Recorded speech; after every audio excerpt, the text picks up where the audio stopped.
But if you want to brainwash somebody, change their views, it's better if they don't know you're going to do it in the first place, because the moment you know what you're looking for, it's all obvious.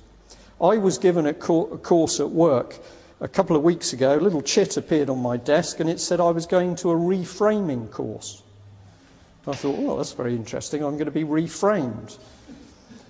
Very quickly, I'll tell you what they did. About 8 of us in a room with 2 facilitators, and on the table were little chits of paper with words on. Assertive, confident, happy, creative, all sorts of adjectives. And you had to pick an adjective which best suited your character. The lady I sat next to chose happy. I chose creative, special reason for that. And other people took other cards. And then they went round the table and you had to say why you picked the cards. So the lady said, well, I'm generally happy. I enjoy making people cheerful. And I'm known as being a happy person. And the facilitator said to her, well, that's excellent. Are there any occasions when it wouldn't be appropriate to be happy? And she sort of, well, I suppose if somebody had had something bad happen to them or a bereavement, it wouldn't be appropriate. And he said, well, that's absolutely true. And then he asked me, why did you?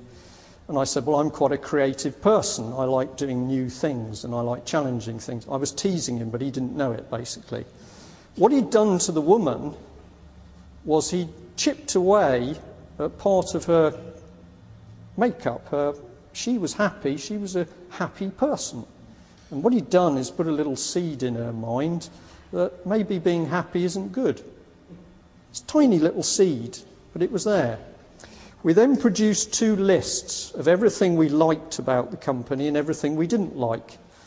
The like list was that, and the dislike list was that. So we pushed the like list and we just looked at the criticisms. And what we had to do was turn every criticism into a positive. So you went through and, well, that could mean that, and that's actually quite positive. So we got rid of that criticism, got rid of that criticism. Then it came down to the toilets. The toilets are a disgrace. They are dirty, ceiling tiles, wall tiles, they smell, men and women's toilets. They're a disgrace. Well, that was turned into a positive because people didn't spend too long in them. Now, you laugh, but what we're touching on is what political correctness is about. Because if toilets are dirty, there's a fundamental baseline that's not acceptable. It's not a question of how long you spend in there. They're dirty, disgusting. But what was done was everybody was gently eased into the fact, well, everything else, not a problem. That's reframing. That's taking one set of views and gently shifting it right to another set of views. And I've gently reframed you today, I hope.